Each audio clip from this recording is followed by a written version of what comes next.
ஏன்னா நீங்கள் பயன்படுத்தினா தான் இந்த சமூகத்தில் பிரச்சனையே.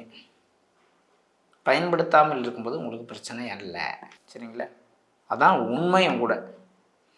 அப்போது அந்த கிரகங்கள், அந்த ராசி கட்டத்தில் இருக்கும் கிரகங்களை நாம் வேறு இடத்துக்கு மாற்றி வைக்க முடியாது.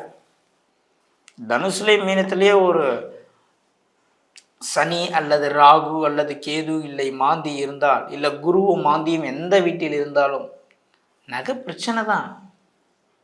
அதில் என்ன மாற்றம் இருக்கு? அப்போது அந்த கிரகத்தை நம்ம மாற்ற முடியுமா? மாற்ற முடியாது.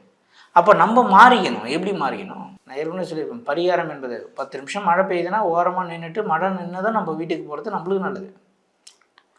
மழையே நான் நிப்பாட்டுறேன் பாரு பரிகாரத்து மூலியமாக நினச்சி, கோடிக்கணக்கில் 10 நிமிஷத்தில் நிற்க போகிற மழைக்கு கோடிக்கணக்கில் செலவு பண்ணி பரிகாரத்தை பண்ணி கரெக்டாக பரிகாரம் முடிஞ்சோடனே மழை நின்றுடும். அடடா, பரிகாரத்துக்கு அவ்வளோ பவர்னு நினச்சிருவீங்க. நீங்கள் செய்கிறனால அது 10 நிமிஷத்தில் நின்று தான் இருக்கும் போது. காக்கா உட்கார பணம் படணும் உணர்ந்த கதை. சரிங்களா? சில விஷயங்கள் நடந்தே தான் தீரும். அதை நீங்கள் மாற்றலாம் முடியாது. அதுக்கேற்ற மாதிரி உங்களை நீங்கள் மாற்றிக்கொள்ள வேண்டும். எவ்வளோ பேர் வீரனாக இருந்திருப்பீங்க, திருமணத்துக்கு பிறகு அப்படியே உங்கள் வாழ்க்கையில் வேறு வழியே இல்லை, குடும்பத்துக்காக வாழ்ந்து தான் ஆகணும்னு எத்தனையோ ஆண்மகன்கள் தன்னுடைய கோபத்தை அடக்கி கொண்டு குடும்பத்தை நடத்துகிறாங்க. அதுக்குன்னு அவங்க கோழை அல்ல.